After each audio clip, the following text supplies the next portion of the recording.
talking today. It's the first day of the Queen's official Platinum Jubilee celebration. Get up. We've got our corgis, haven't we? Yeah.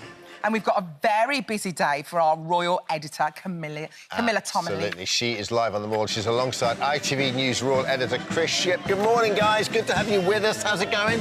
Morning. How are you? Morning. Good. It's exciting. It's fun. Camilla, have you cried yet? I haven't cried yet, but the day is only young, This Dermot, is peak and Tominey therefore today, there's isn't still time. it? Absolutely. I have cried. I've cried with frustration because I couldn't get here on time because the crowds were so big. So I had to apologise to every single person I've pushed past, said sorry to and pushed in front of in the last half an hour. So, guys, this is the first official day. Tell us the MO today. What's going to happen? Well, shall I start? You start. Basically, we've seen some of the troops already go down to horse guards. The next big thing that's going to happen, guys, is that the royals are going to appear outside the palace in carriages. Still some kind of confusion about who's going to go in which carriage, whether the Cambridge children are going to join Kate.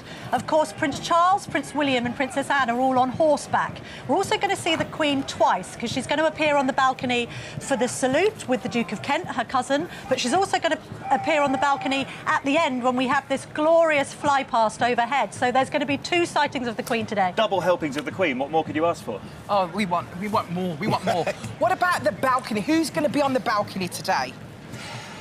Well, that's the key point. The Buckingham Palace announced a couple of weeks ago that only working royals are going to be on the balcony. What does that mean? Well, it means Andrew can't be there, and it means the Sussexes can't be there. In fact, Prince Andrew's not showing his face at all today. We think he might go to tomorrow's St Paul's Cathedral service, but basically he's keeping a very low profile indeed, which a lot of people might think is a very good thing. As for the Sussexes, we will see them not at the palace, not on the balcony, but they will be at Horse Guards Parade. We don't know whether we'll see their children. We know they're in the country. Lilibet, of course, named after the Queen, hasn't yet met her great-grandmother. They'll be up at Horse Guards, so a lot of cameras will be on that position up there to see the Sussexes with Harry's family for the first time. Camilla, obviously thousands of people are attending today. This is the first, you know, you could say maybe only the Platinum Jubilee that we're ever likely to see, right? I mean, this is an extraordinary moment. Truly unprecedented, and I was on the train earlier and people were really excited and saying that they were here just for the history of the moment. Also such an outpouring of affection to the Queen at 96, having lost her husband in the last year, had a difficult couple of years with coronavirus. I think there's a huge amount of goodwill behind her, really, which is why people have turned out in their thousands. I mean, some people getting here 24 to 48 hours ago for a coveted spot just where we are to try and get a glimpse of the royals in the flesh. And I think that's going to continue for the whole weekend. It's not just about the royals, is it? It's also about us all getting together as communities after coronavirus. This is the first celebration we've really been able to have in 2 years. And obviously the Queen has missed some public appearances. Do you think she's going to be OK for this weekend?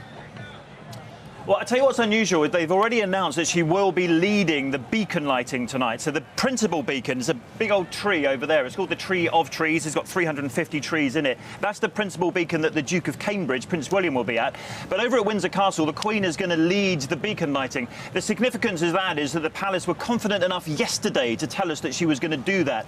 And we've got used to at the moment, haven't we, about not knowing what the Queen's going to do until a couple of hours before. Essentially, the new rule with the Queen, the new normal, if you like, is that we don't know she's going to turn up at an event until just a couple of hours before. So the fact they were confident enough to tell us 24 hours in advance she would be doing this, I think that gives everyone a good feeling about her ability to make a lot of the engagements. I think there were also, over the recent weeks, not taking part in the state opening of Parliament, it was about preserving her energy for this weekend. You know, the Queen doesn't really make much of birthdays and other landmarks, but a Jubilee is so significant and important to her. And as she said, when that portrait, that lovely portrait of her in blue was released by Buckingham Palace last night, it wasn't just about looking back. The celebration is also about the future, and she said how confident and optimistic she was about the future. And actually, with her children and grandchildren front and centre, that's the image she's trying to create, to make sure that people feel that her legacy will be kept alive by the likes of Charles, Camilla, William and Kate. That's what's also important to her this weekend. Yeah. And what's happening behind you? Is that like a stage there? What's going on? Is that for the concert on Saturday? This is quite exciting. So there's a party on Saturday night, a party at the Palace. There's actually 3 stages. There's one at the, we call it the QVM in our trade, but the Queen Victoria Memorial, the big wedding cake thing in the middle. And then there's 2 other stages stages in front of Buckingham Palace.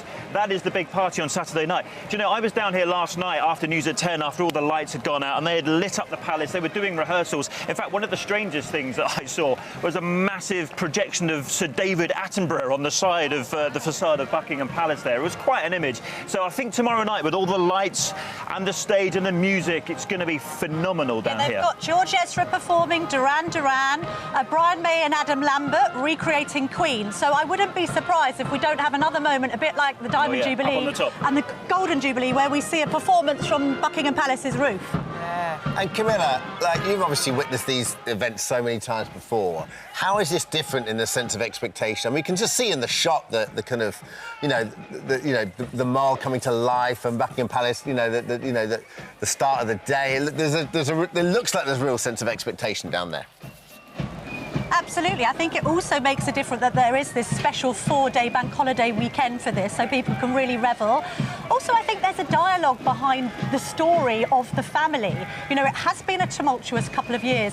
There is interest in the interactions between the royals and the Sussexes. There's a sense of drama to this occasion, as well as the pomp and ceremony, which I think is what's capturing hearts and minds. Well, we've just seen 2 cars pulling into the palace right behind you now. That could be someone special. I just missed them. You know what? We're on the lookout for the flag. At the moment, it's still the Union flag at the top. So we don't think the Queen is obviously not going to be here until that comes down and the Sovereign's standard goes up. So she's not here yet, but it can't be long until she does. She's coming from Windsor Castle. Are there many members of the public there already, or not really? Wow, I mean... Thousands and thousands down the Mall, Alison. Here, we've got ticketed people. So these are people who are representing some of the royal charities, got links to the military. There's a covered area over there, which I think has been reserved for VIPs. But actually, in order to get a spot right at the front, and I'm seeing crowds here, I'd say they're about a dozen deep, lining the Mall. Wow. So actually, you'd have had to have got here very, very, very early to be at the front of that. People are carrying picnic hampers, they've got little camping chairs. They're here for the duration. I think some of them will be camping overnight. Honestly, you can't move for crowds anywhere around here. St James's Park, Green Park. I'm just talking about my own experience of trying to get here today. Literally everywhere there are crowds. And I think if a lot of people are saying, are people interested in this Jubilee? Well, look, if you come to London, central London, to see this, of course you're going to be interested in the Jubilee. But I think this is like, synonymous with what's happening across the country. The estimation is 12 million people will have a party of some form on Sunday. That's a lot of people. And even if you aren't interested in the Royals, have 4 days off work. Yes, exactly. I wish we had 4 days off work. Exactly. We don't have any day off work at all. Think again, guys. This is where you come into your element. And what's the order over the next couple of days? What's going to be happening? So today, Trooping of the Colour. Tonight, the Beacons. Tomorrow, St Paul's Cathedral service. Saturday, there is the Epsom Derby. The Queen, we think, has got a horse in one of those races, not the actual Derby itself.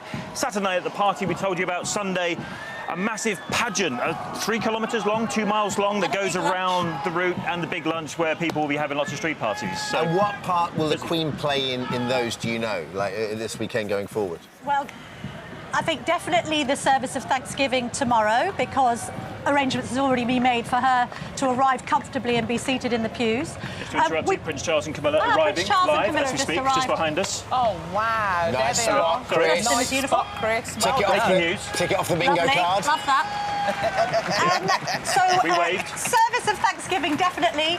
We don't know whether she's going to go to the Derby or not on Saturday. We also don't know whether she's going to go to the party at the Palace. She might leave that to younger generations. Charles and Camilla are headlining the big lunch. Again, the pageant. The jury's out, but we think that actually that's a good occasion to spot some lesser spotted royal children. So it wouldn't surprise me if the Cambridge children certainly were at that. I'll tell you this, guys, actually. I've been here for a couple of days, and the rehearsals for the party here, the floor literally moves. It bounces, it vibrates. If the Queen is in the royal box over there, it'll be like sitting in one of those massage chairs. It's that loud.